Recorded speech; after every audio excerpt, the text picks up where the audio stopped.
This is John Walton, and you're listening to the Power Play Point podcast with the Blue Liner on point and Anna Knox. Here's Wilson, and on the right side, he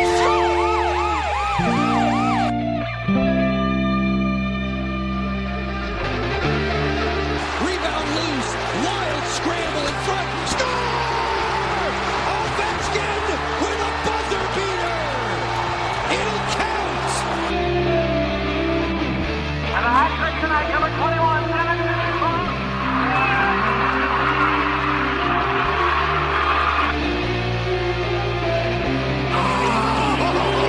Spectacular!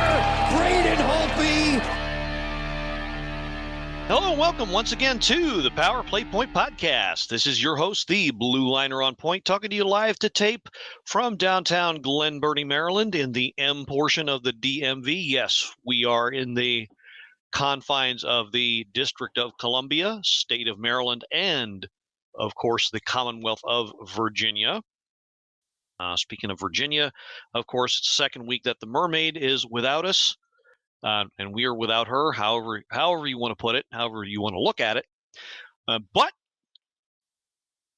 joining us this week, we have the dulcet tones and explosive content. That's why that too of C4. That's why we call her C4. Cheryl Anne Forster. How are you doing this evening?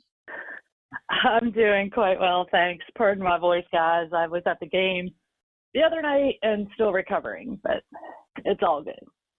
Well, that's the kind of thing that is actually pleasurable to recover from, especially since it was a win. Oh yeah, for sure. Sorry, I didn't mean to go all romance novel on everybody there, but yes, he did. Don't let him fool you. Well, all right. So nothing fancy this week, but it was a great week if you're a Caps fan. 3 games, all 3 games, won in regulation, and it's finally starting to look like they're beginning to turn the corner and start getting back to winning hockey and Caps hockey the way the way as can be played. With the personnel that they've got right now, which is actually varying as we speak. More on that later. So we'll just dive right into the on ice action as we do. Okay, Sounds so like a plan. Yep. So 3 games, as I said, and so the first one was this past Monday night, the 5th. Still on their road trip against the Edmonton Oilers, and that's always kind of a scary one. But this game, well, it won't be our focus game, but I want to talk about it a little bit because when you can hold both Connor McDavid and Leon Draisaitl each to 1 shot on goal each. Now, granted, one of them went in. Well, that's because Connor McDavid was doing what Connor McDavid does. Well, yeah, I mean, you give Connor didn't even get his shot till the third period, so that's really impressive. Exactly. But if you give Connor McDavid 50 feet of open ice, and give him the puck. Oh, it's your birthday. It's an early Christmas. Go ahead. Shorthanded goal on us. We got to make y'all look a little good. We're tied, so we were tied at that point. Yeah, and that was actually the go-ahead goal. But thank goodness for TJ Oshie and the power plays stick-to-itiveness, and they got one back, and then Nick Dowd. Yeah. Got the winner in the third, but key to that game, of course, like I said, was shutting down that go offense, and like I said, restricting Draisaitl and McDavid each to 1 shot on goal. Then if you're doing that, then you're living well. That was crazy, and you're winning. And got to give a little bit of credit to their goalie, Stuart Skinner, who was the number 1 star of this game. He faced 50 shots. Caps had 50 shots. second most of the year. Believe it or not, they actually had more than 50 in another game this year. So it's actually the second most. But if you can believe it, 50 shots, and Skinner got all of 3 of them. So 47 saves. Pretty darn good. That's a 94% save percentage. Can't really ask a whole lot more of your goalie. So right. stick tap to him grudgingly from the other side of the bench because that was he played a hell of a game. Got to admit. Yeah. But you got to give credit where credit is due. I mean, he should.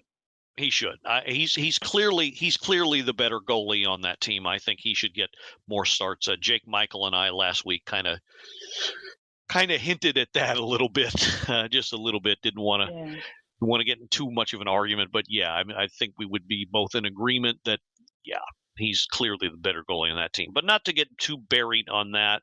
Well, you watched the game. Did you have any comments on that? Not really. I mean, one thing I have noticed, and we can talk about this more later too, is I've noticed the face-off percentages are starting to creep up. We are consistently a lot closer to, if not over 50% than we used to be. So that's something that I've been, concerned about over the course of the year and stuff. But the power play unit still is very, we had 3 power plays. We scored on one of them, which is great. Again, we could talk more about that later. It's just the power play has just been very inconsistent lately. So, but again, what else is new? But all in all, I thought it was a great team effort. The defense played well. They actually looked like they wanted to play defense. And so they were getting to the net more than they had been. So I think all in all, a much improved game. I was very happy with this game. Yeah, I was definitely happy with the defensive effort. And this is what happens when you commit to the full 60 minutes and you commit to the game plan and you realize the task in front of you. And this is why I think if the Caps would just, to a man, if they would just realize that more often, instead of thinking things are going to come easy for them, if they put in the effort and stay committed and focused, they can win some games. They can or climb in some up cases the standing. or in some cases overthinking things. This isn't hard, people. You know how to play hockey. Go out and play hockey. Don't think about where you're going to pass the puck. If you see an open lane, shoot the puck. Somebody will be there, hopefully, to pick up the rebound if you miss. Hopefully. I threw that in there. I know. But it's, and I think the guys are finally kind of starting to do that. They're finally starting to realize, hey, we know how to play this game. We just got to play it. Right. So, but again, with all the injuries and stuff, you're right. It was all you and Jake touched on it. You and Anna have touched on it. It's finding that chemistry, finding that identity, and I think that's finally starting to click. Yeah, so they're finally starting to. Yeah, finally starting to realize the lineup. The lineup is being solidified for however much it can be. Yeah, well, that's a whole different story. But yeah, it's taking shape, it's taking hold, and that was not more evident than the results in this week. So we're going to move on to the middle game of the week. That was this past Wednesday, the last of the long road trip at the WTF Center. So against the Flyers, and you are always up against it when you face a John Tortorella coach team. Mm-hmm. And so and the Caps fell behind, and I thought, oh God, here we go again, chasing the game. Gave up a power play. Who scores? Kevin Hayes again. This guy always seems to score. Doesn't matter where he plays, he always seems to score against the Caps, and it's ticks me off. So he gets the first goal on the power play, and that's the only marker of the period. I'm thinking, oh geez, here we go again, because the offense was totally anemic. Didn't do anything. Only mustered 4 shots on goal for the looked really tired. Whole damn period. They looked like caca. You and I were going back and forth on this, and neither of us were Yeah, we were about ready to chew some iron or something, because this Yeah, we were was about ready to do something. this I was was about ready to go down there and kick Peter Laviolette out and take over.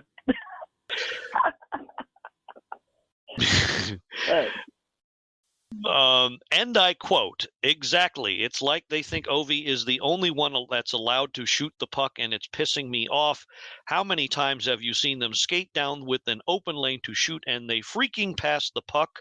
Question mark. And there's nobody to pass it to! Exclamation point.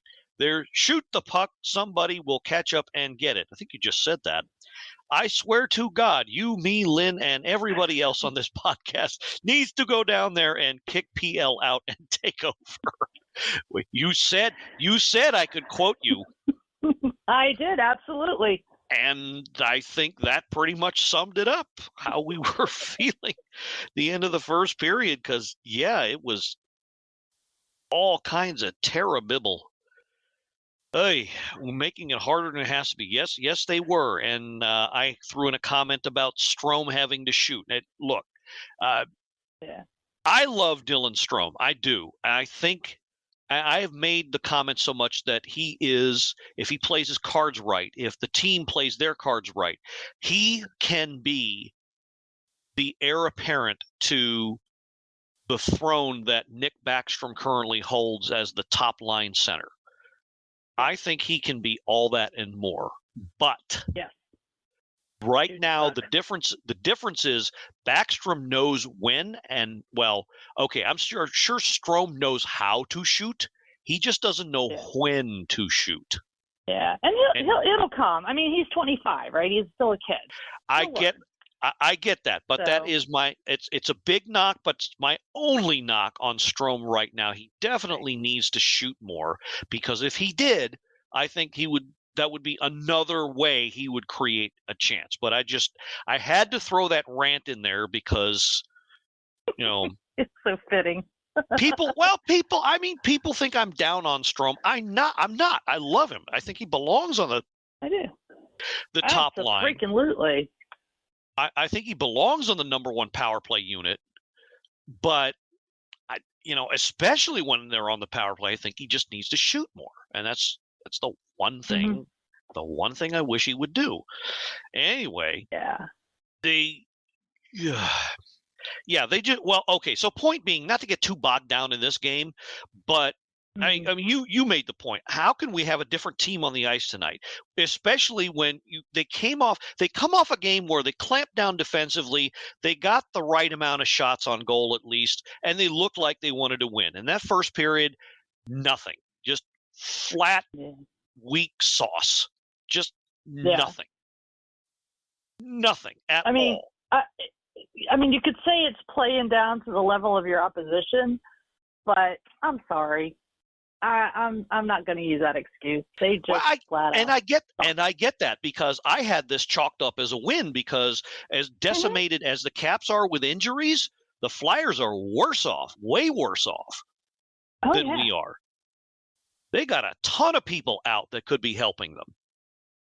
And if they only had a goalie, they'd be an extremely dangerous team right now. Because when Tortorella gets a team to commit and believe, watch out. Watch out. Oh, yeah. So when these guys start to come back in the middle of the season, watch out for this team. They're going to steal some wins. I'm telling you right now.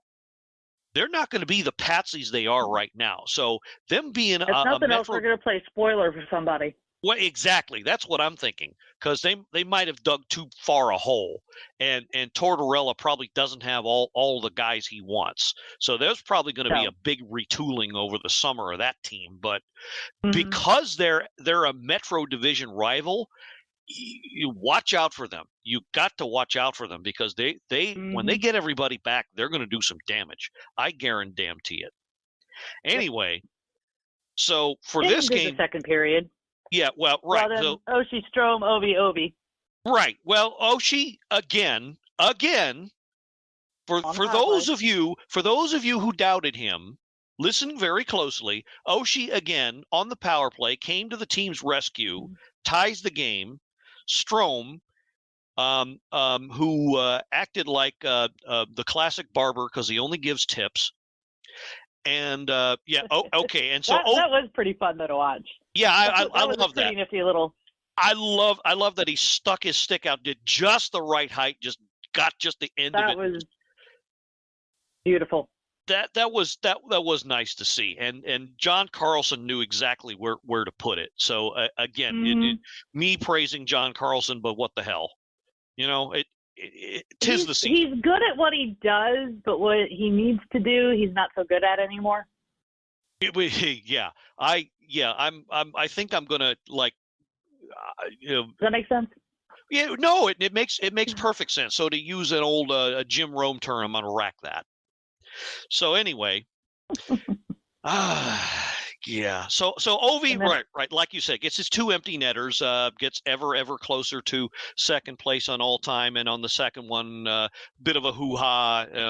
One of the Flyers came over, you do that thing in front of the goal where you scored a goal, and it was a bit of a to-do about that, but it wasn't really anything. Yeah.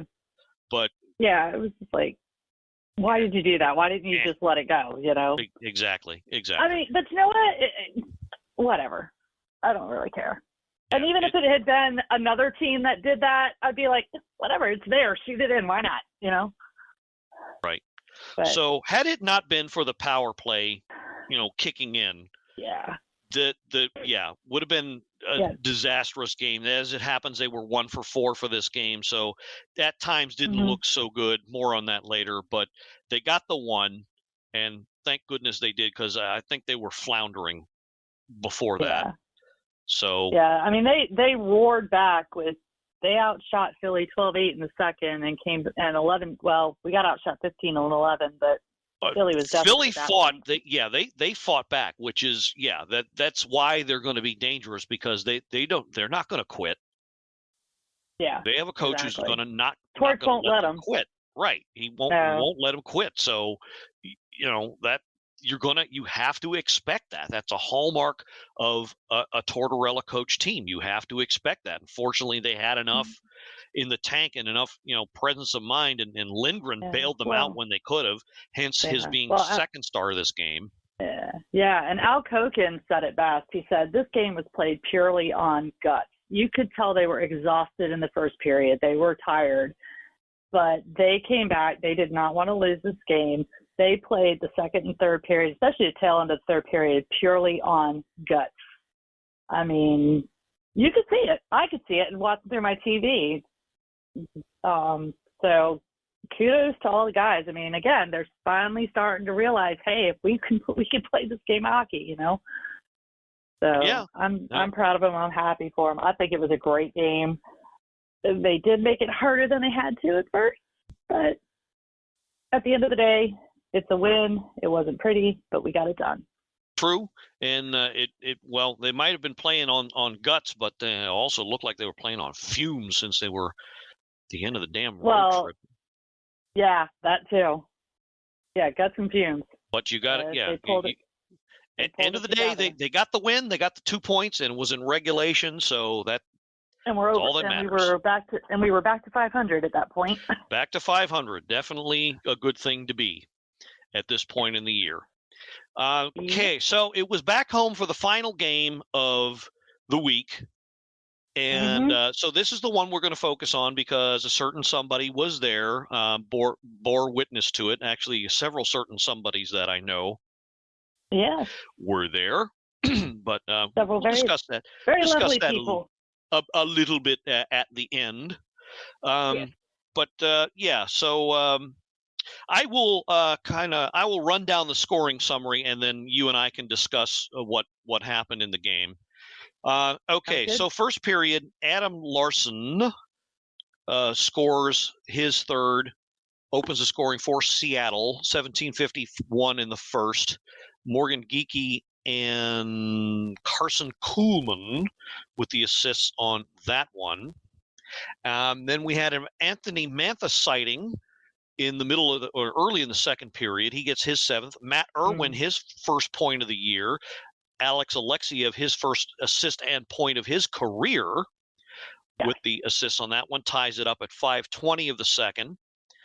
Okay, so then the Caps get and I love this term, and Diane Doyle used it in her article, and I think Joe B. and Locker also kind of threw this term around.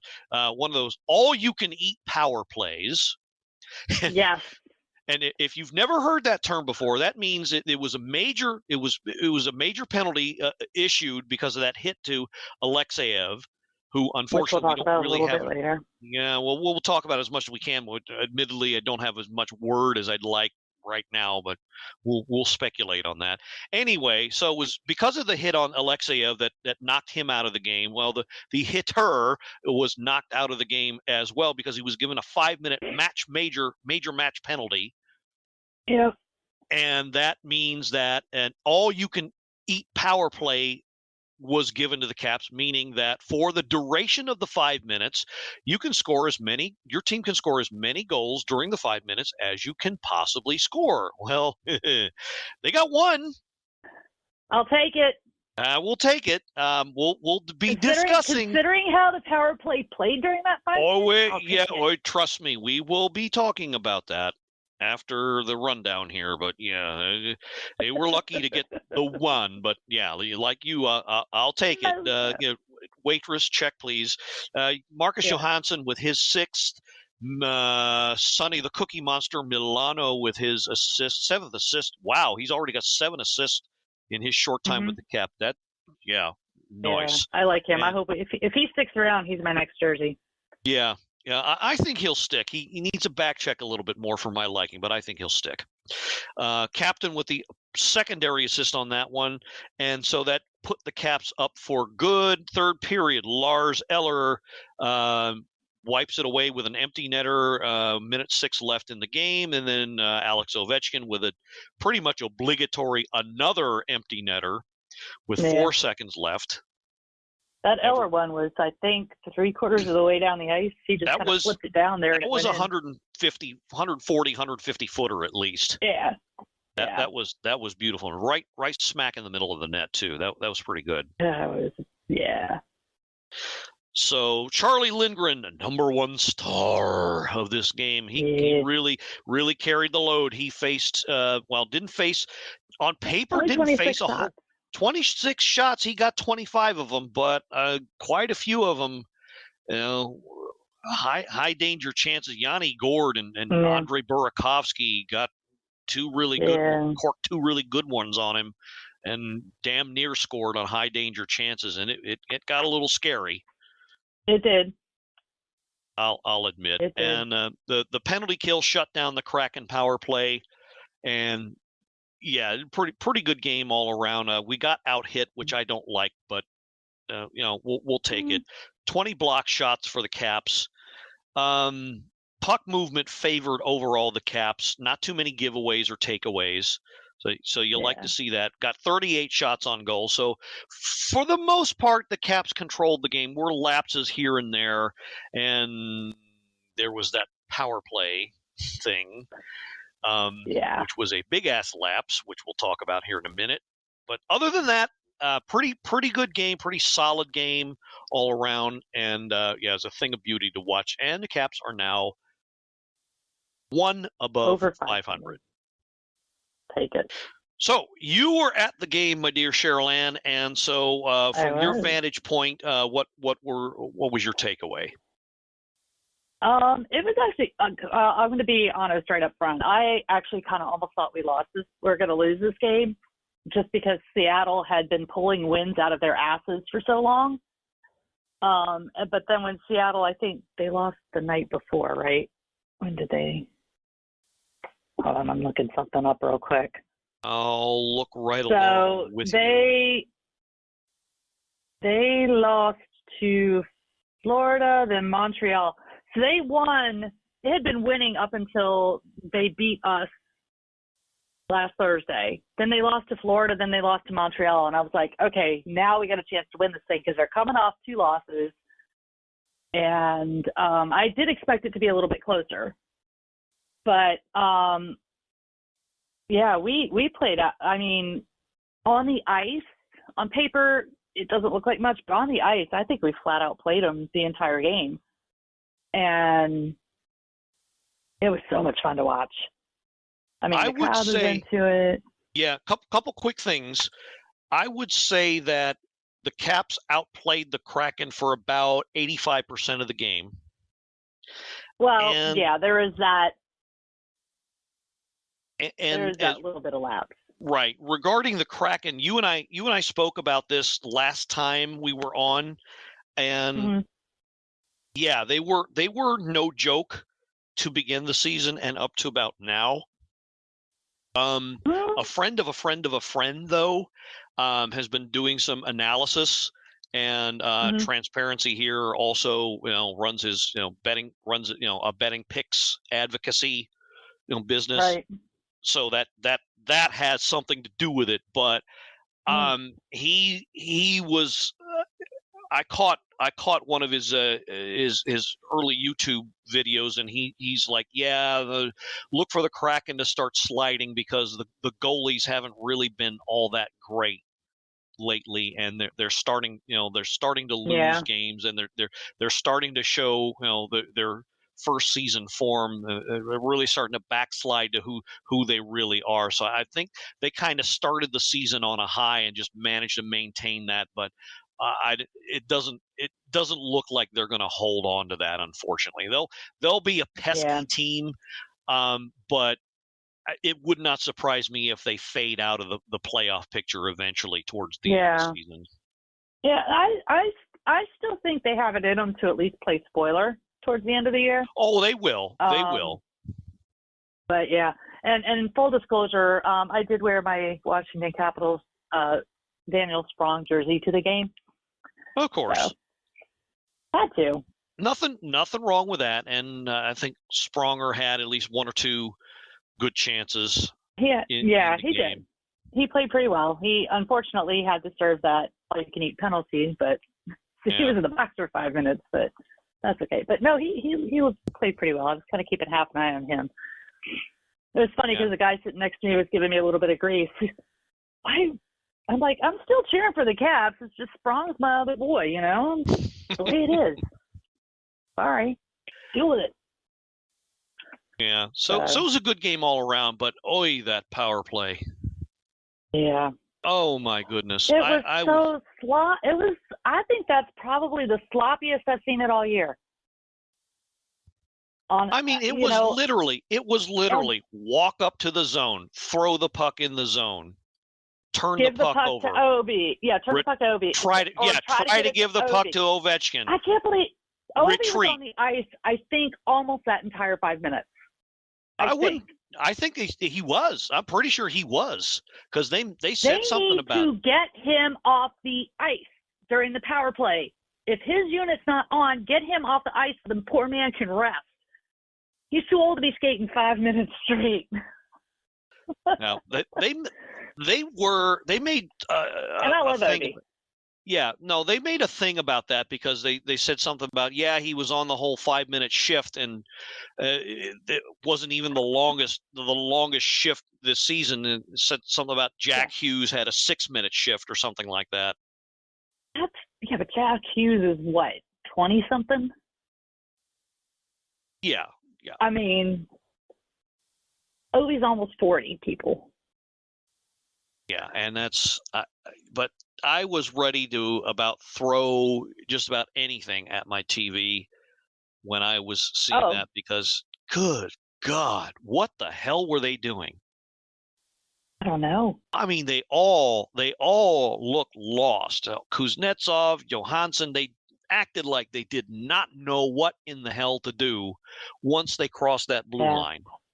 And it's not like Seattle was in their face and stuff, It's not like Seattle was really doing a lot to try and contain them. I mean, they were doing their job, but it's like they weren't seeing the shots, or they were I think they were just overthinking it. It's like, we got 5 minutes. Okay, let's see what we can do. And then they just started overthinking, and it just kind of blew to shit. Yeah, I don't think I could have described it any better. It was I don't remember Seattle really, forechecking or putting any pressure on. They just sat back. Okay, you're going to screw this up. Go ahead, do your thing. We're going to let you do it. Yeah, we're just going to sit back here and watch you do it. That's it. I mean, seriously, for just about the entire 5 minutes, I'm like, what the fuck are you guys doing? And they'd be down there, and there'd be a fucking open lane, and they're just sitting there holding on to the puck, looking for the next pass. It's like, guys, really? Come on.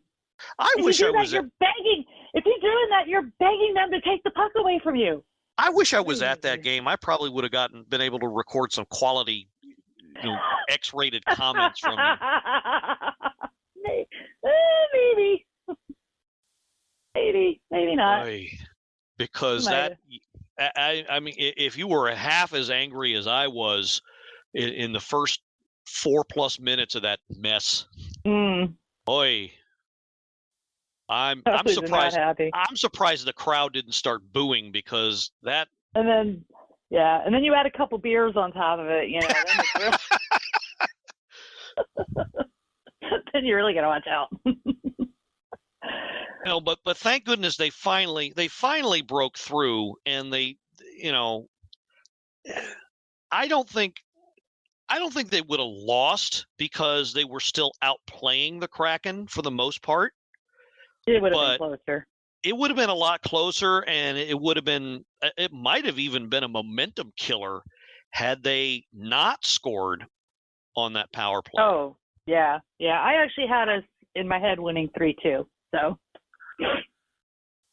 I knew it was going to be close, and it's 2 empty net goals. If you think about it, it really was a lot closer than the final score would indicate. But key points of the game were Johansson finally breaking through on the power play, Mantha getting the first goal, and then Charlie Lindgren taking over and just doing his job. And I think I am really proud of him. He has stepped up to the plate, and I think that's not to take anything away from Kemper, but he's played a lot more consistently than Kemper. Kemper had some inconsistencies in his game over the last couple weeks. So, I mean, we'll see how long it lasts. Yeah, I'm hoping he takes this time off to not only, figure that out, but also, of course, heal whatever the hell it is that's ailing him. But I don't know. He took himself out, though. That's the weird thing. Well, I think he got. I don't know. I think he might have got dinged in the head somehow on one of those exchanges. And he's not heard something about that. Yeah, he's not. And of course he had the eye injury last year, so he probably wants to make absolutely certain he's not, having a case of the wobbles or what happens when you go 15 rounds with Jose Cuervo. Yeah, right. We've all been there. Well, most of us have anyway. More times that we care to remember. But I'm gonna take the goalie discussion. Oh boy, here we go again. A little bit further and kind of run with something you started last time you were with us. And I think Lindgren at this point has earned some extra starts. I think assuming the Caps can get it together and put a nice run together and maybe even secure a playoff spot the last month or so, he might be the one starting most of the games before the playoffs if they can get on such a run. Now, I don't know if that'll happen again, but I definitely think that Lindgren at this point has earned at least more than every fourth or fifth start. Absolutely. And I think they ought to play it like that. I think Kemper needs to be.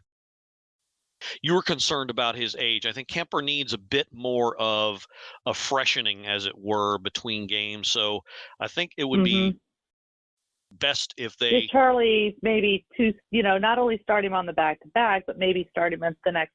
Give him maybe 2 starts instead of just the one. You know what I'm saying? Yeah.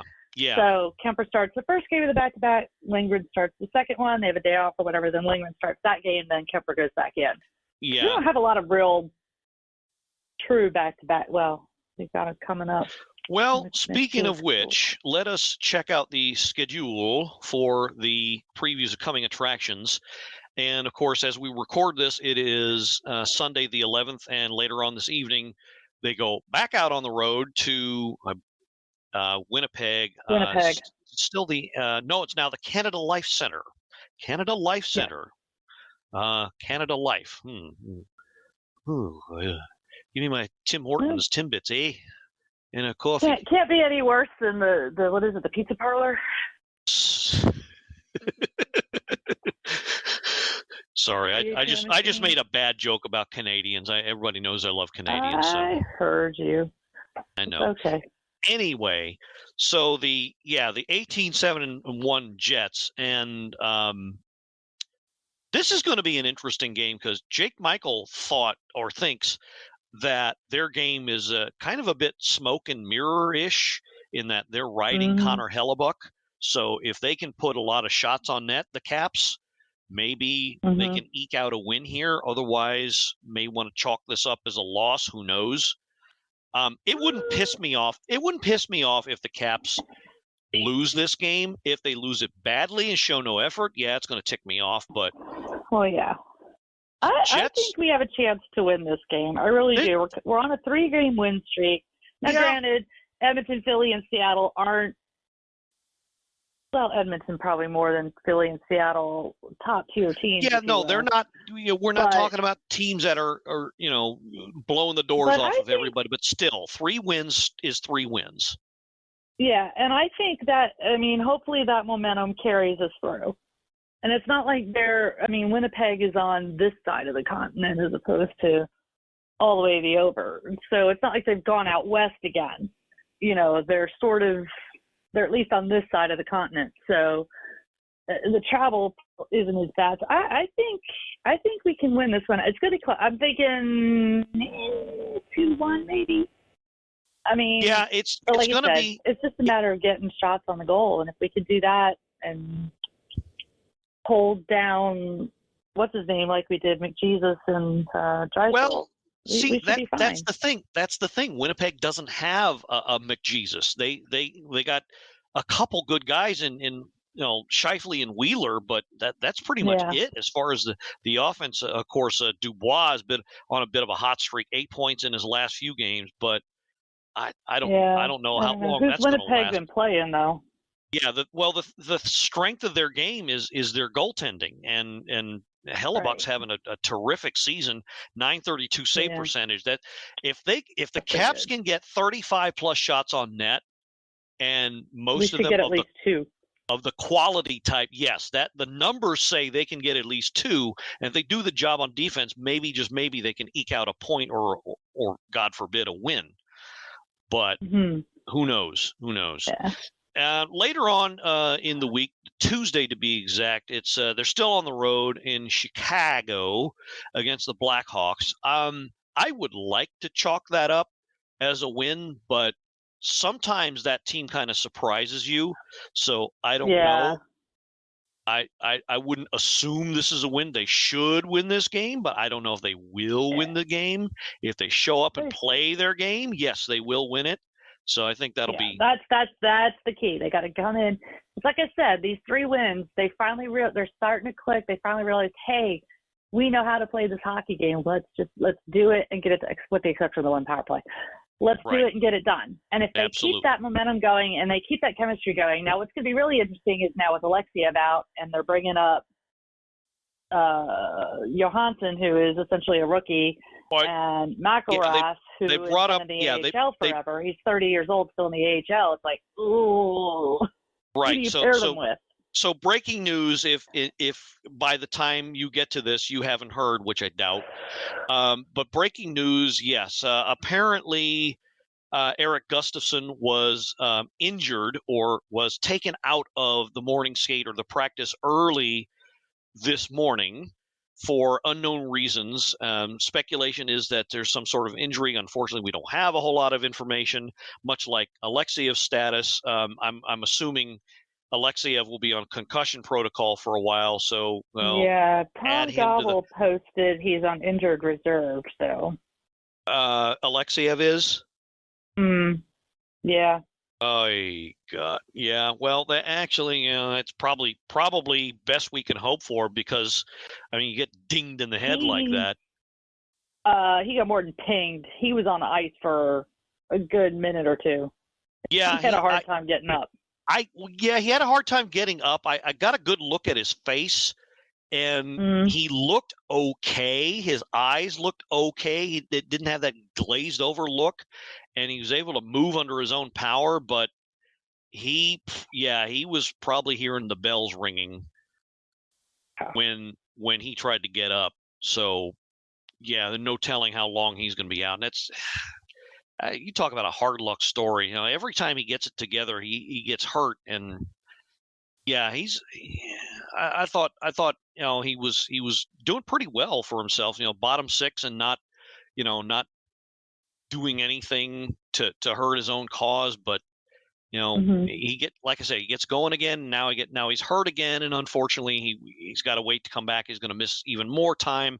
So you're going to start to wonder, well, when is he going to get that chance? He'll get another chance, but the knock on him now is, can he stay healthy? But of course, not that this was his fault, but no. Anyway, but I think we can pull both of those out of our butts and win those games. I think we can win Winnipeg tonight in Chicago. I mean, again, assuming the team that's shown up for the last 3 games shows up, we can win those games. The next 2, I am not as optimistic, unfortunately. They come back home to Cap One Thursday night, the 15th, and it is against the Dallas Stars, who are tearing it up, and courtesy of Joe Pavelski and Jason Robertson. And I'm going to chalk that one up as a loss because on top of everything else, they never seem to do well against Dallas, home or road. So no, I don't think we're going to get clobbered, but we're going to. I don't think we'll get clobbered, but it'll something like 4-2 maybe. Yeah, Dallas just has a lot of firepower this year, and I think it'll be something like a 4-2, 5-2 game, something like that. Yeah. Who is Lindgren? I'm assuming Lindgren's starting tonight. I didn't. But anyway, Lindgren, and then Toronto. Yeah, they have Lindgren down as the starter as far as I can tell, and of course Hunter Shepard, who was called up, who rumor has it is challenging Milano for best Fro on the team. Oh, I haven't seen a picture of him yet. I'll have to look it up. Oh yeah, you need to see him in a hat when he takes it off. I'll take a look. I'll look. But anyway, moving on to Toronto. Sammy's back. I was hoping. Well, that's going to be very interesting if he gets the start and they play well. And look, I'm not going to waste too much time with this, except I'm going to give another warning. If the Caps lose and it so happens that Samsonov has like 35 saves and standing on his head, look. Stop with the wishing to have Sammy back because it's not like he would do the same thing if he were still on the Caps. Get over it. Exactly. He's got a better defense in Toronto. Right. Not a great defense. He's got a team that knows how to hang on to the puck in front of him. Well, yeah, that too. And can outscore, doesn't have half their lineup on the injured list and has people that can put the puck in the net or keep the puck in the opposite zone for long stretches. Okay? Yeah. That's the difference. Exactly. Okay. As I said it, it doesn't matter who you have in goal. If you don't have a good defense in front of you, it doesn't matter.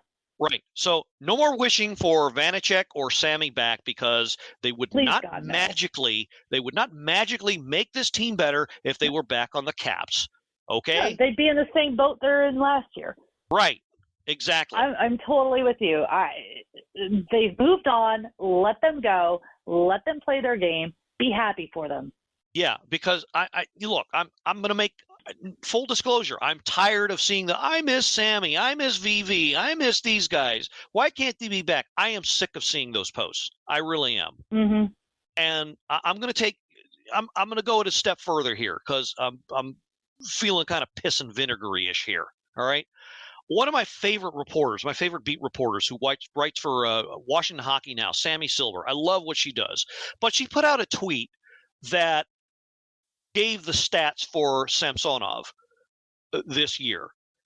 And I don't know why the hell she did that, because what was the point of that? Because like you said, who cares? And different defense.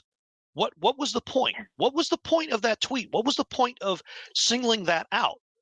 Yeah, he's doing better. Okay, so what? He's on a different team that has a totally different structure. Okay? Mm-hmm. If he were on the Caps, he would not be doing any better. He would just be a year older. That's it. Pretty and much. Again, these two guys still being on the Caps would not magically make the team better. This team would still be where it's at right now. Maybe not. Well, but or worse. That's a whole different issue. Yeah, or worse. Yeah. Possibly worse even, because the goaltending wouldn't be as consistent. What it is, right? So look, stop wishing for these guys who are not on the team anymore to come back. It ain't going to happen.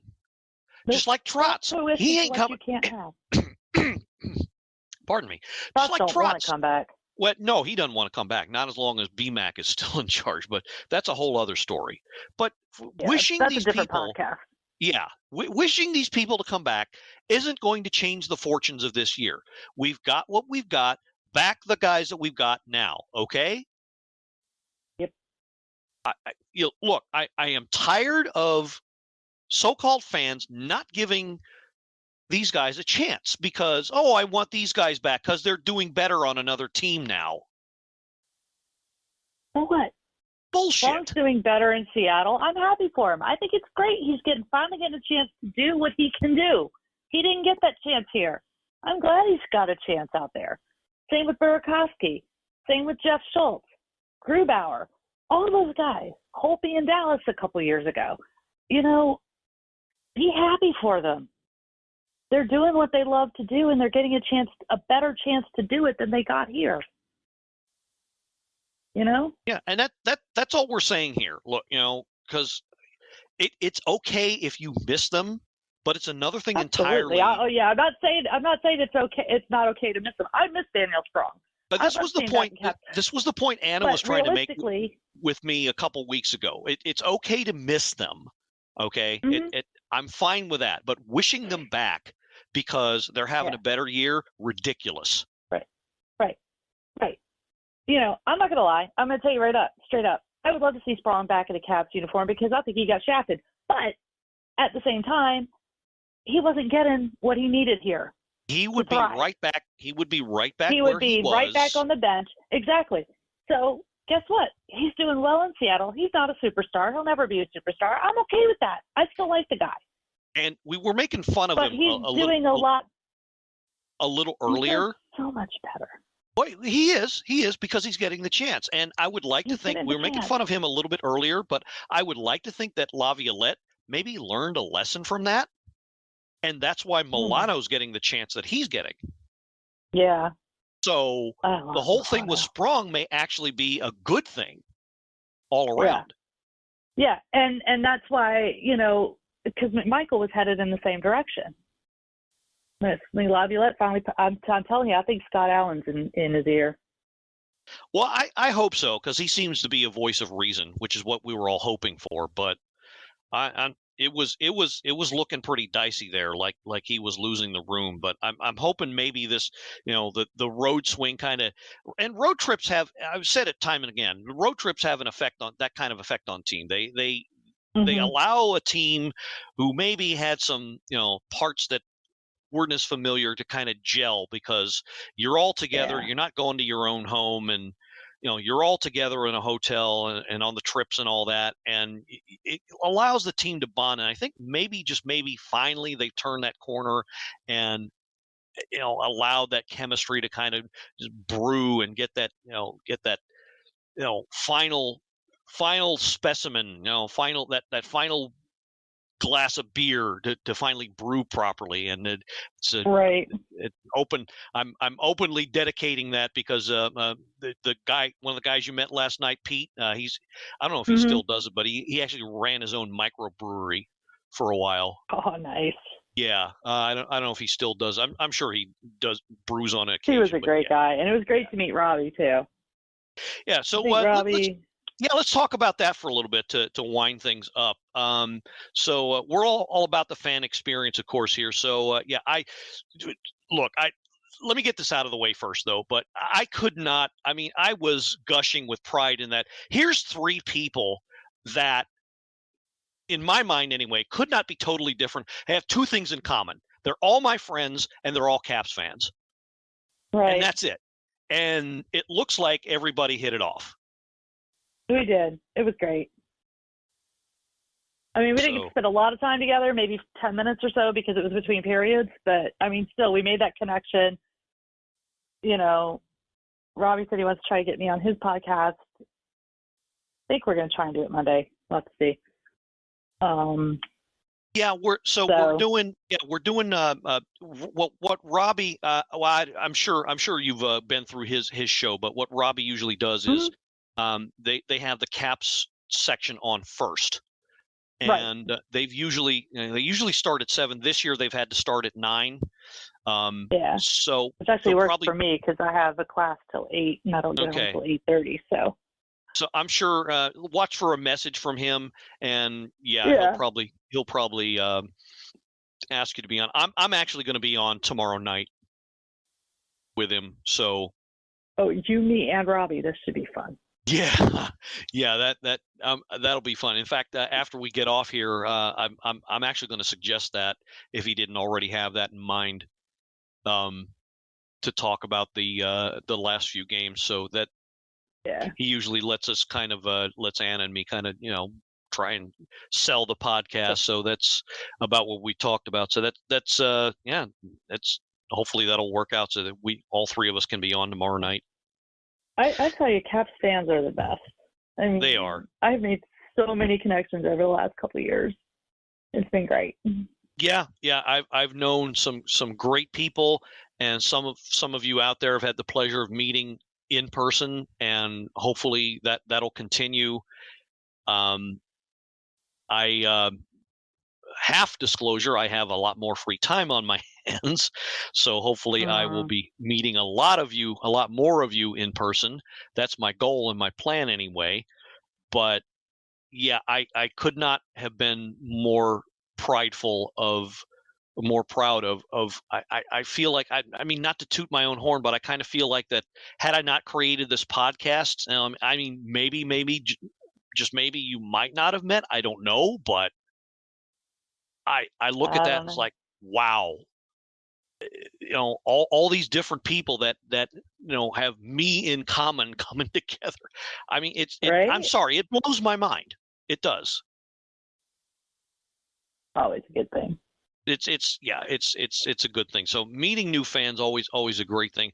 And as we say, if you want to come on the show and have your say, you want to talk about Caps hockey, is always have an open invitation here.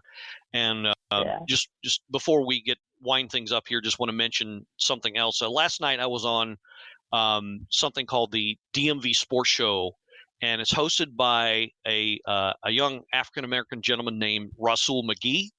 And I just came across this show a few weeks ago. I was looking for other places to post a podcast with, and gave a listen to his show. They of course, they're fans of all teams in the DMV area, of course. Admittedly, they have some that aren't as up on hockey. So Rasul asked me to be on last night to kind of clear up some hockey terms, pass on some hockey knowledge. And of course, I was glad to do that. And in turn, he let me, plug the podcast, of course. But that's what we're all about. It doesn't matter your knowledge level if you're just starting out in the game, starting out in the Caps fan, or if you've been, watching the team and hockey for, 40 plus years like me, or others whose age I will not give out. but yeah, that's what we're all about here. So I could not be happier for the reach out, and we're I kind of hate that. I feel like I'm bragging, but I kind of feel like others are coming to us. Other Caps fans are coming to us and feeling like, we're the point of contact, and hey, I want to get to know more about the game. I want to meet new people.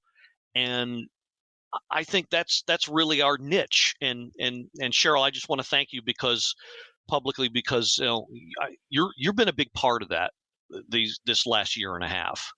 Because I think between you and Anna and Robbie and Doug and a lot of the folks that have come on, you've all proven that this show is a great outreach center for Caps fans of all walks of life. And so I just want to take time to thank you for that.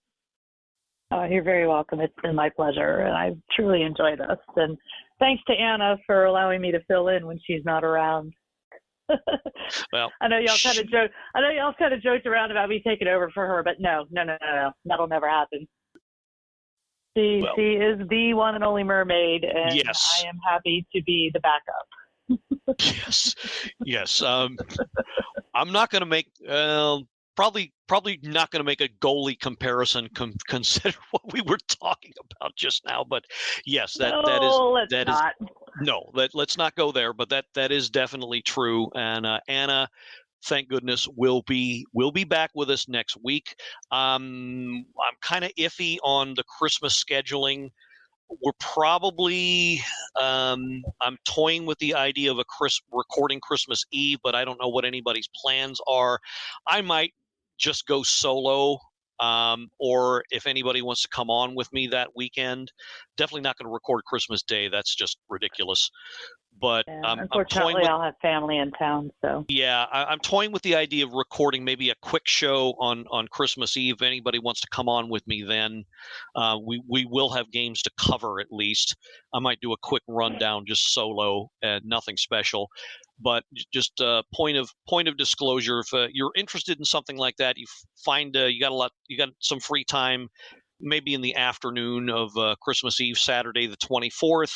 Then you're more than welcome to come on with me. But yeah, that's probably all we're going to do for that week, and then we're just going to resume the regular. Of course, New Year's Eve is that next weekend, but we'll figure it out. Okay, so yeah, we're good. We're good. So I think we've gone on long enough for 1 week, and but yeah, I mean it's happy times. So meeting new people, and 3 wins out of 3, 6 standing points out of 6 games or 3 games. Hell yeah, I will take that any week, any day, anytime. Yep. Okay.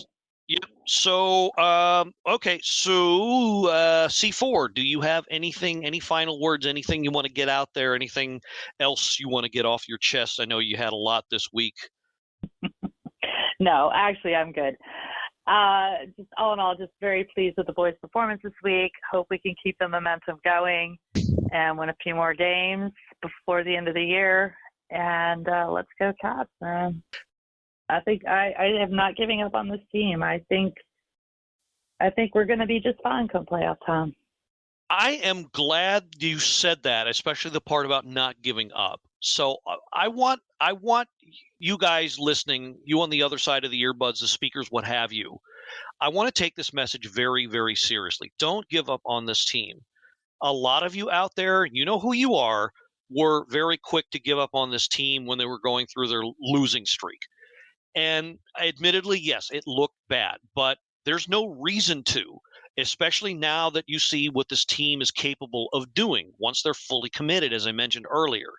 If you think about so I'll give you an example, all right? Before all of the results of the other games, after they beat Seattle, all right, the Washington Capitals were how many points away from a playoff spot? 1. Hold on 1 second. 1. Uno. Hana. Eins point away from a playoff spot. That's how competitive the division is this year. The conference is this year. 1 point. And had the Islanders lost, they would have maintained that. Yeah. And That's right now it's like 3. Okay, so don't give up on this team. They've got it in them. And if they can still, if they can still last even with all these bloody injuries that keep creeping up, so be it. Don't give up on this team. Stop wishing for the lottery pick. Okay, cut that out. If you're a real Caps fan, you won't be wishing for that. Okay, wish for them to have another great season. Be a fan.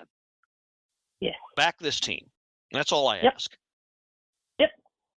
All right. So for that, we're going to wrap it up here. Thank you again, Cheryl Anne, for coming on with us. We'll have the Mermaid back next week. Same bat channel, same bat time, blah, blah, blah. So this is the Blue Liner on Point, signing off and reminding you. He's already laughing, so this should be fun. Well, go ahead. I once drank some holy water accidentally while I attended church. Right before I took a laxative.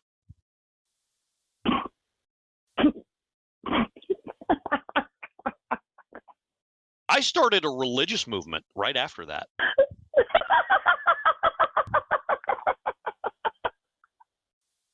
Oh my God. Hallelujah and let's go Caps. Let's go Caps. Oh my goodness.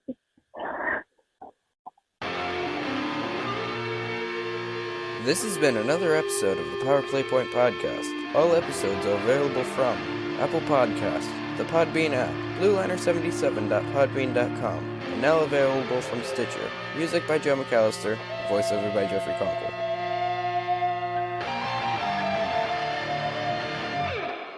Good morning, good afternoon, and good night, Power Play Point Podcast. Thanks for listening.